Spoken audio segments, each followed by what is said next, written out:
This is what you will see today. What the fuck? I have not the slightest idea what that signal is. God, no, not this. It's been almost 2 years of this fucking expedition. What's going on again? Why? Attack. Taking internal damage. Why internal damage? Oh shit, 2 new contexts. Here we go. God, game, please, no fucking gankers! Elite Dangerous is a strange multiplayer game. The devs made everything they could to create a super grindy experience. But still, I love this game. Its atmosphere is simply unrivaled. There are very few games overall in which you can live as a space pilot with thousands of players from all over the world. I must say that I'm a noob in Elite Dangerous. I only started playing in 2024. I had very little money, around 80 millions of credits. Back then, I thought to myself that it would be really cool to get into exploration. I always loved Dolphin, you know, as well as other ships made by South Kruger. I enjoyed their vibes of luxurious yachts. So I built my Dolphin, prioritizing jump range, and fully outfitted it for research and exobiology. I got into engineering just to make an upgraded level 5 jump drive, and got myself a Guardian tech booster. I was enthusiastic and excited when I left.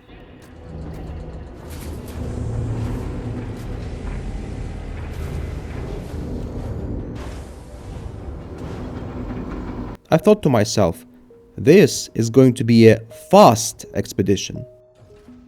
I set a simple goal for myself: to fully survey 100 previously undiscovered systems, including all exobiological signals I find in them. I also wanted to locate an Earth-like world and put the name of my character on it.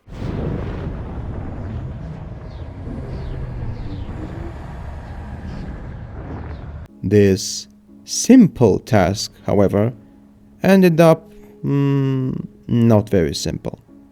It was June 2024 when I left. It means that I spent 1 year and a half in a multiplayer game very far away from people. Let me share something personal with you. 2024 and 2025 were years of major changes in my life. I changed countries, cities, and dungeons. I even started this channel. Few things connected me with my old life, you see. And among these few things was this expedition. You know, I was so long in this space travel that my fully upgraded jump drive managed to go obsolete by the time I returned, because game developers released this new model of jump drive. In 2025, the Elite's community of online space pilots was discussing new exploration ships like Mandalay and Caspian Explorer, but I was still out there in my little obsolete Dolphin. Since my goal was to find systems no one ever explored, I thought that I need to stay away from major exploration routes and to fly to the top border of the galaxy.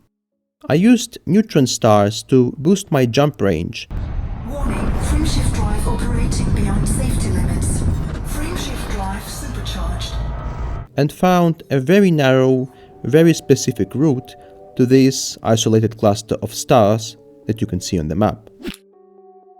Near the galaxy's edge, you see, the star's density is very low. I think that this road of neutron boosts that I used is the only way to get to this cluster. I think finding this road and following it until I reached the unexplored cluster took around 2 days back in 2024. I spent 1 year and a half in this cluster, completing the goals of my expedition. You may ask, why it took so long? After you jump into the star system and see that there are no marks on your star map, it means that no one explored the system before. You use your GONK scanner fly away from the star a little, and then use your system scanner to locate all celestial bodies in the system.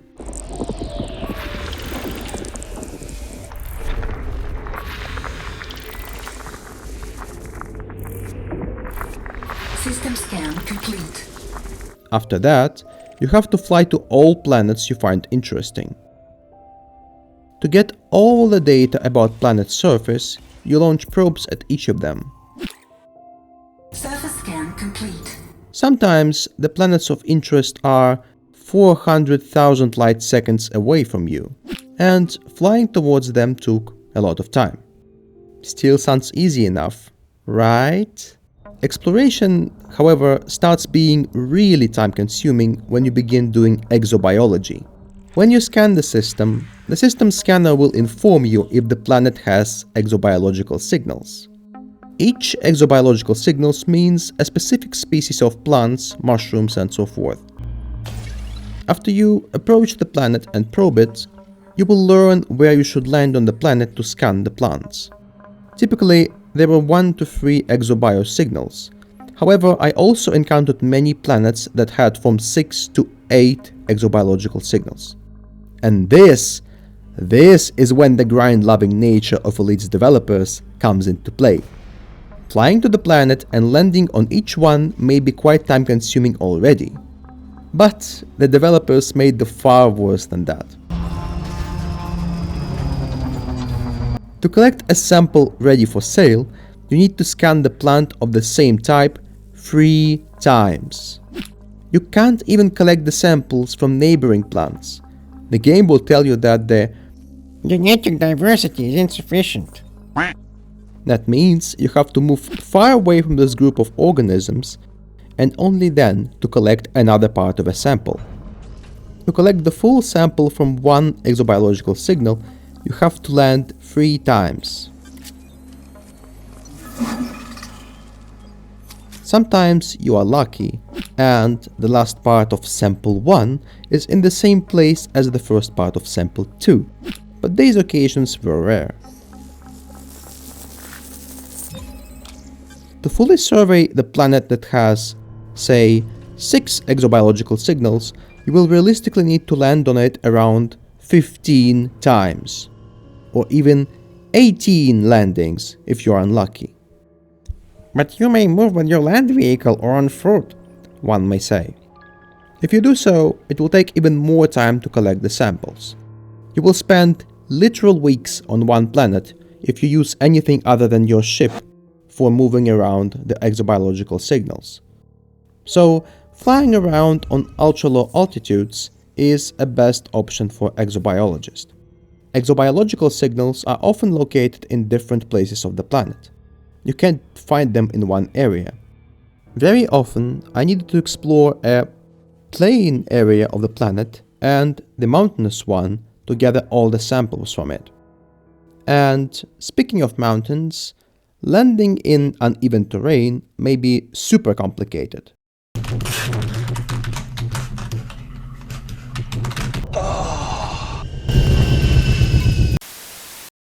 Sometimes, even a small ship will have to maneuver for ages to find that one sweet spot between the rocks where you will be able to land. This was the moment when I truly thanked myself for bringing in Dolphin and not mid-sized or large-sized ship. Imagine Anaconda or Caspian Explorer attempting to land in these mountains. Another advantage of a small ship is that you will often find yourself flying between the hills or in the canyons.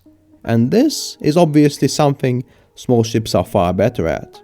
On top of increased ability to get samples, if you can land your small ship in an uneven terrain, you can look around on foot and enjoy some picturesque views in the mountains. If you thought that's not enough layers of tedious overcomplication, the developers always have more for you. The scanners will sometimes deceive you. They may show you that there are, for example, bacteria and certain plants in the area, but when you're close to the surface, they just aren't there. You will have to fly away again and try a different landing spot. The last and perhaps the most important difficulty on the path of exobiologist, is the fact that your eyes are your only instrument in spotting exobiological signals. Try to look at the example I have here. It is basically impossible to see this plant from a distance. It was very, very hard to spot it. Now I think you see why my exploration took so much time. My bright and enthusiastic mood on the expedition ended soon. There were prolonged periods when I had no interesting discoveries, only basic and tedious ones. For days I was busy flying around and scanning insignificant high metal content worlds and landing on rocks to gather samples of cheapest, most common bacteria and plants. Sometimes I felt that the vastness of the space is so grandiose and I and my vessel are so puny that it seemed like the void will soon flatten my entire ship into oblivion. As I traveled around, I heard many weird noises and hull pressure sounds.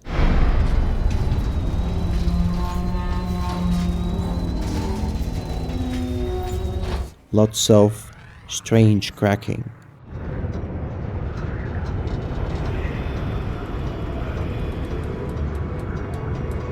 When the ship moved towards planetary surface or jumped to another system, it was shaking, like its very existence depended on the mere whim of powerful gods of the void. When you play Elite in any role other than solitary explorer, you always see some kind of social world around you. As a long-range, deep space wayfarer, the only thing that you are truly in contact with is the eternal, freezing darkness of the space.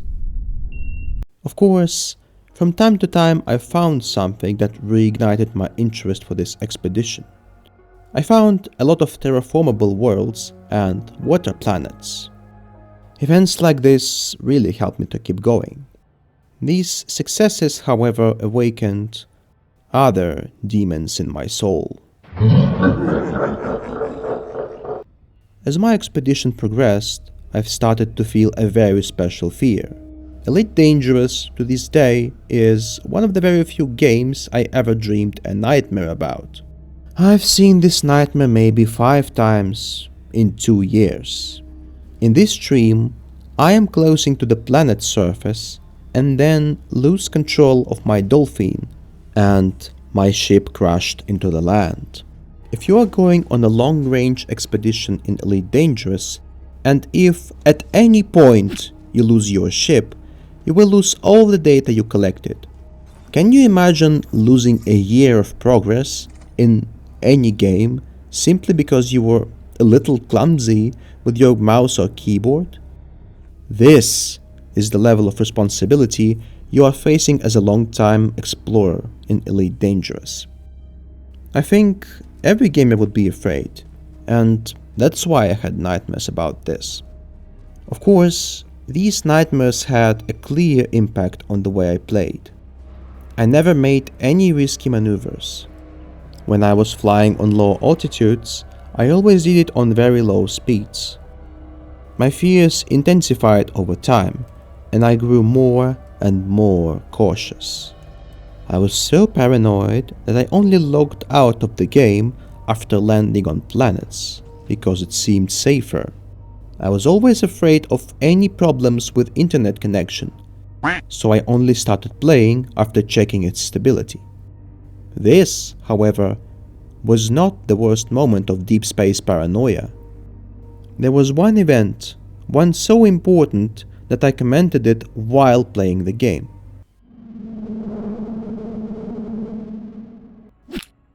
Hello guys, today is December 11th, 2025. I'm hopefully nearing the end of my 1.5 year expedition, and I've come across something I haven't seen in Elite before. Some kind of non-human signature. I have not the slightest idea what that signal is. I typically do not record live commentary, I never did this, but I'll do this now. I was thinking about whether or not I should get closer to the signature, but knowing how Elite as a game usually functions, I'll probably stay alive. If some Thargoid or huge Guardian-ass robot jumps on my ship and kills me, imagine what drama it would be. I'm probably making a huge mistake by doing this, but you know, interesting events were so rare during the last week of flying, so let's just take a risk and land there. Looks very small from a distance. What's this thing? It's so small. This looks like, I don't know, a Thargoid space dildo. Well, I think that's just a typical Elite Dangerous design. No one will attack me here, I think. Devs just dropped a bunch of Thargoid feces or whatever and called it an interesting location to visit. You know, I'll just go ahead and scan the biosignals there. Still, I'll try not to hang around here for too long. It's still kinda creepy that this non-human shit's in there. Still, as we all know, the darkest moments are always before the dawn. My sufferings, my paranoia, and the immense risk I took with this non-human signature soon started to pay off. The last third of the expedition was also the most discovery intensive. In December 2025, I finally found my very first Earth-like world. I felt immense joy, one I never ever felt in this game. My dear viewers, finally, an Earth-like world. Just hold on and capture this moment. I can't believe it. The name of my pilot on an ELW, finally. I can finally go home and end this nightmare of an expedition. All my anxieties, my fatigue, even the very existential fear of facing the colossal void alone, all of those were shattered for a time. I felt like my internal energy to continue exploring was recharged. As a result, I spent quite a lot of time around my Earth-like planet and in its system. Thanks to this, I had more motivation to launch Elite Dangerous and play it. As I advanced into the last 10 systems, my luck significantly increased. I found a system with 2 water worlds and some planets suitable for terraforming. Even more important, I found several colonies of Stratum Tectonicus, the most expensive stratum type in the game. One sample of this stratum, with a discovery bonus, costs 76 millions of credits. I was really glad each time I discovered them. Thanks to this, I was able to find strength to fly forward, and forward, and forward. After a system number 100, in January 2026, I finally completed all of my missions and decided to head back. I was in a hurry to get back to the populated systems, as I really wanted to finish this expedition to, stop dreaming nightmares about a video game. I did not worry about planning a 100% accurate route home. Why should I worry, I thought. I wanted to return home from the expedition so much that I could never justify sitting in the galaxy map menu for hours. I had some bookmarks positioned on key neutron star systems. My plan was to get to the old neutron star road I used back in 2024 by casually flying towards those bookmarks. As I returned home, I decided to keep my microphone on, along with the recording, so I commented on some events. My return started quite well. On the road back, I stopped in the Uncharted systems and took the time to map them. Thanks to that, I added 5 more unexplored systems to the list of those charted by me. The first unpleasant surprise was that I could not automatically plot course to the bookmarked neutron star systems.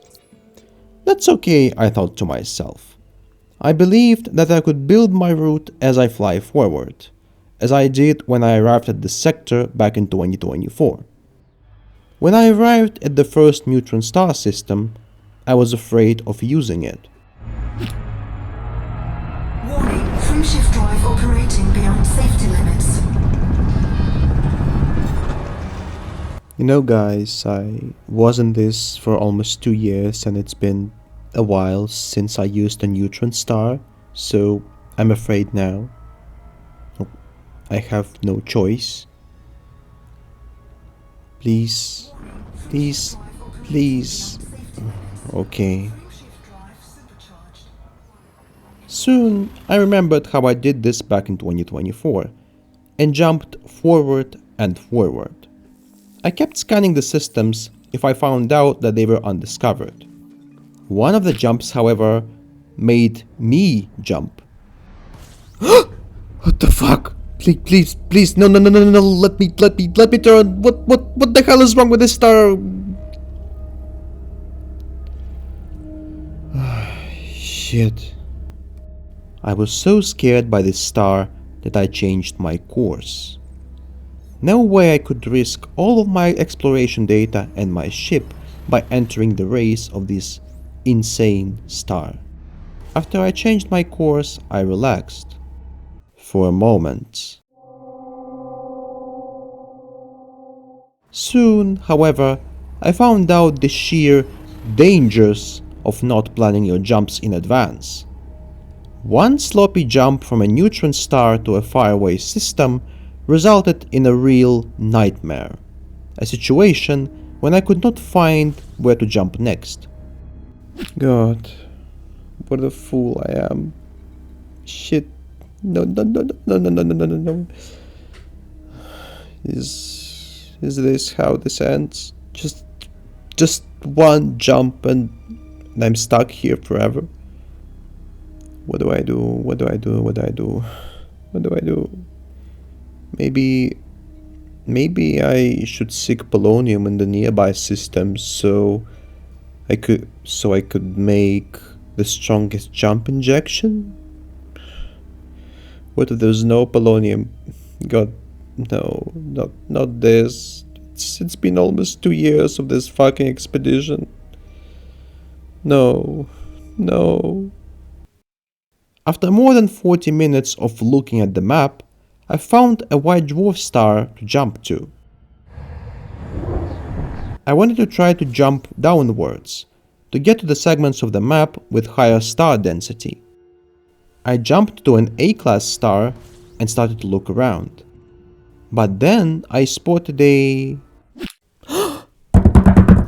Neutron star! I'm saved! I synthesized a jump drive injection and managed to jump on this neutron star. I got immensely lucky. This neutron star I stumbled upon was directly on the old road I used back in 2024. Despite my grand and intoxicating innocence, I was saved and could continue my flight. Now it was only the matter of supercharging my jump drive and jumping forward and forward and again and again. What's going on again? Why internal damage? So, I guess at that level of damage from supercharges, there is a chance of jump drive malfunction. God, this game wants me dead, I swear. I'm taking a break when I arrive. A really long break from Elite Dangerous.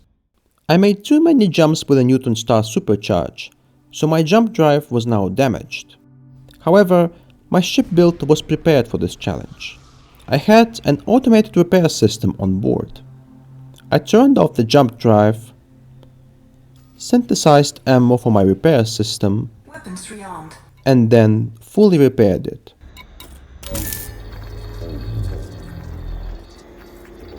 Module repaired. 1. Engage. When I arrived at the bookmarked neutron star, I found out that I could finally plot a course to my home system. Now, however, it was just a matter of jumping and jumping and jumping. I felt myself like a fucking rabbit, honestly, with all that hopping. I was not afraid of pirates. The only thing that worried me was potential player threat. Elite Dangerous has many gankers who try to kill you on sight just for fun. So, when I first saw contacts with other vessels, I've stopped sitting in silence and shouted. Oh shit, 2 new contacts, here we go. God, game, please, no fucking gankers! By the time of my arrival at the spaceport, I was so tired that I stopped doing any live comments. I think, however, that nothing needs to be said now. Let's enjoy this solemn moment.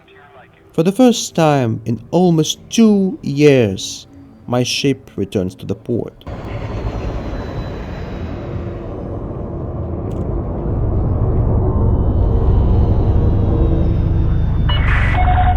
Do not deviate from your current vector. Ground crew ready for arrival.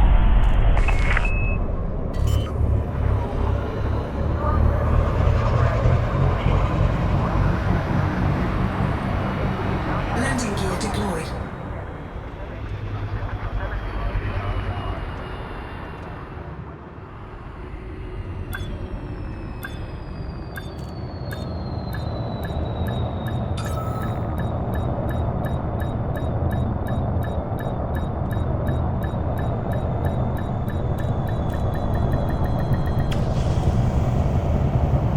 I did not expect to make much money through selling map data. And I did not.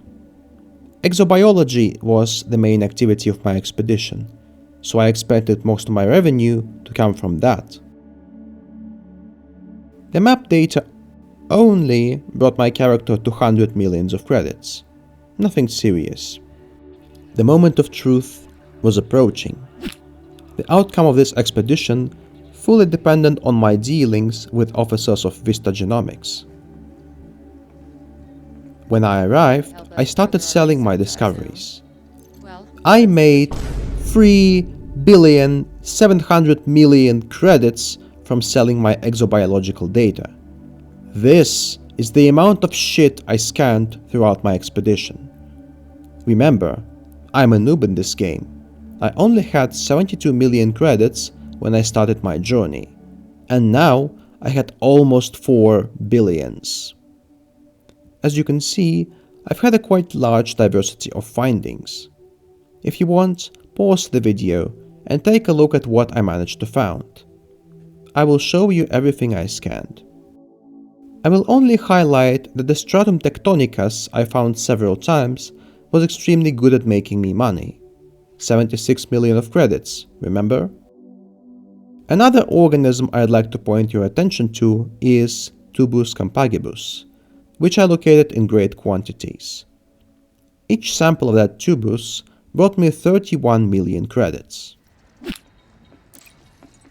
After I sold everything, I relaxed in my chair for a moment and thought long and hard about my future in this game and the future of my character, Rudolf Vogelsberg. It was clear to me that after colossal stress and solitude Rudolf experienced, he would probably like to rest. With 4 billion credits, I'm sure he can even retire. I think that Rudolf will fly to some imperial tourist resort planet, buy a house there near the beach, and he will relax near the ocean.